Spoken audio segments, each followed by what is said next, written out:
Bonjour fans de la copropriété, bienvenue sur la chaîne Simple. On est aujourd'hui avec Pascal et Pascal il nous a fait plaisir parce que quand tu as vu l'annexe, tu vas te présenter après, mais quand tu as vu l'annexe 3, c'était un commentaire sur l'annexe 3, tu l'as comparé avec l'annexe 2, tu as pris le temps, tu m'as posé des questions et on va revenir là-dessus parce que c'est intéressant et parce que ça permet à tout le monde de pouvoir partager la connaissance que tu as amenée en plus de la mienne. Et je t'en remercie. Je te remercie d'avoir commenté comme ça sur les annexes. Présente-toi en quelques mots, Pascal. Vas-y. Eh bien, bonjour à tous. Alors, en deux mots, merci à Bertrand déjà de m'inviter sur cette vidéo.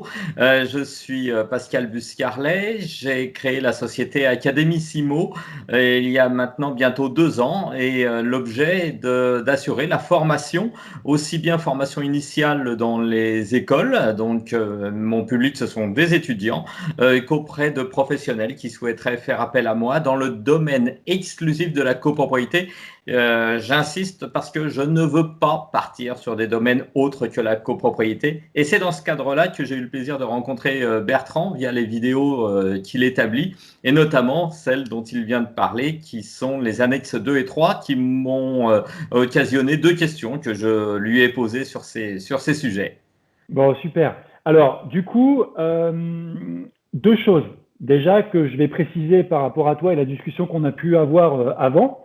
La première, c'est que tu es formateur, ça tu l'as dit. Et la deuxième, c'est que pendant 20 ans, tu as été dans le monde de la copropriété, tu as été gestionnaire, tu m'as raconté un peu ton parcours, tu es même venu dans le sud nous faire un petit coucou. Et ça, c'est chouette et je voulais mettre la lumière là-dessus.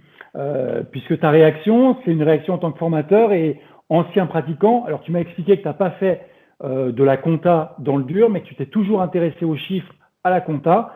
Et donc, tu as fait transpirer ton métier de gestionnaire, tu l'as fait transpirer de connaissances comptables. Alors, on va aller tout de suite au cœur du sujet. Et ce que j'ai fait pour pas galérer à surligner tout ça, comme tu m'as vu faire dans les différentes vidéos, je vais partager mon écran. Et je vais tout de suite montrer et rappeler ta question. Et puis après, on va pouvoir débattre un petit peu de ça.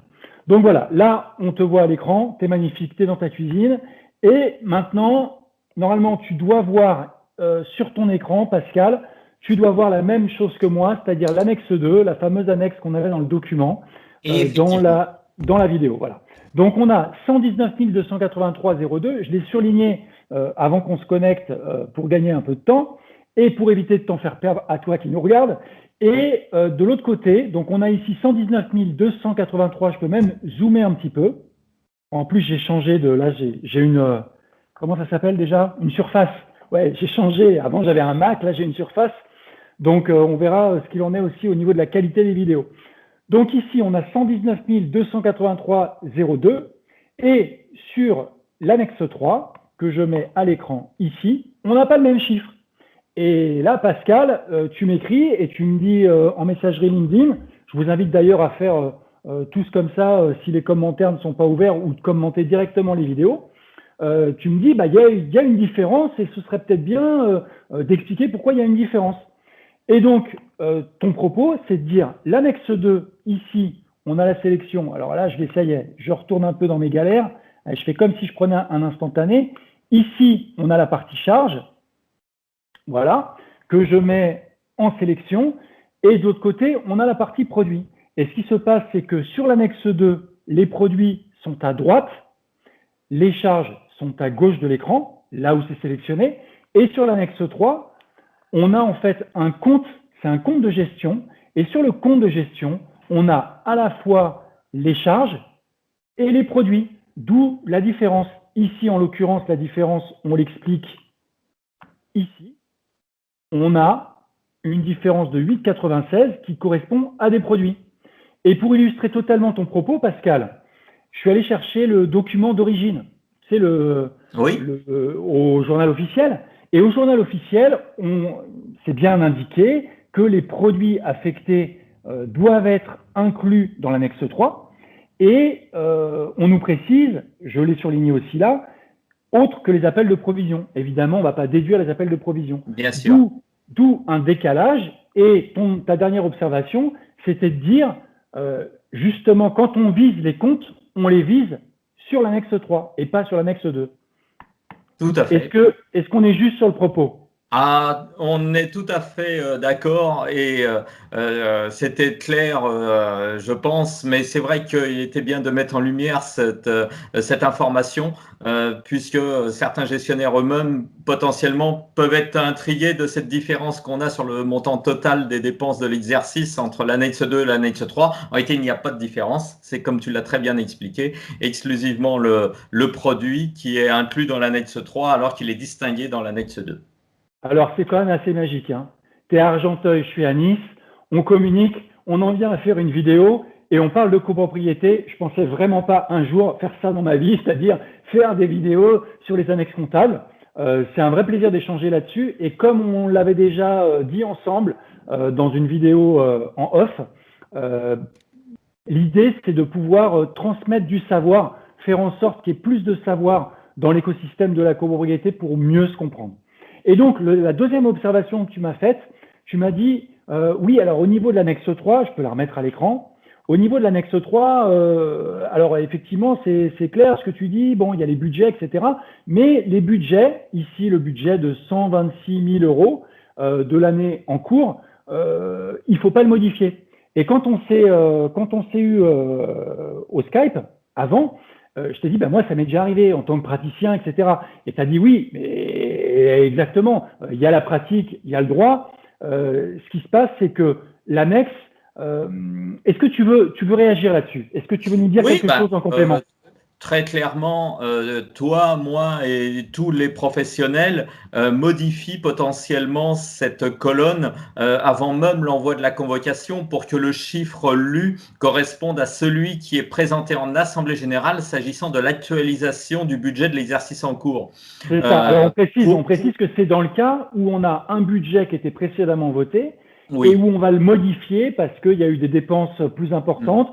Ou à l'inverse, il y a eu des dépenses beaucoup moins importantes, et donc on souhaite ajuster le budget pour réduire les appels de provision des copropriétaires. C'est exactement cela.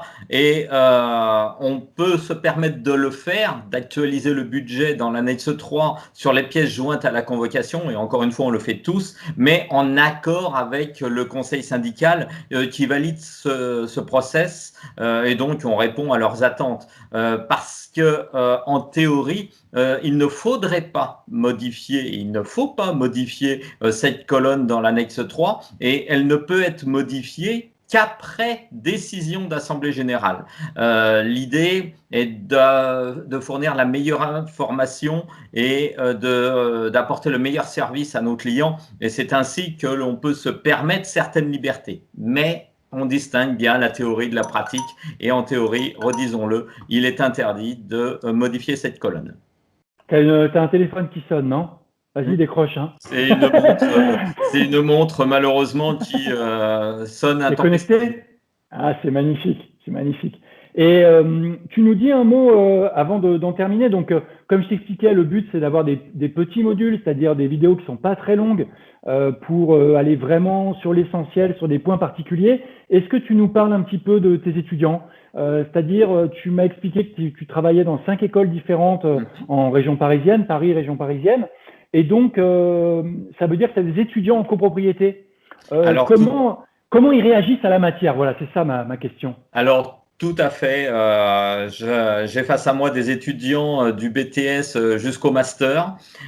C'est vrai qu'ils ne sont pas fanatiques de la copro, il faut l'avouer.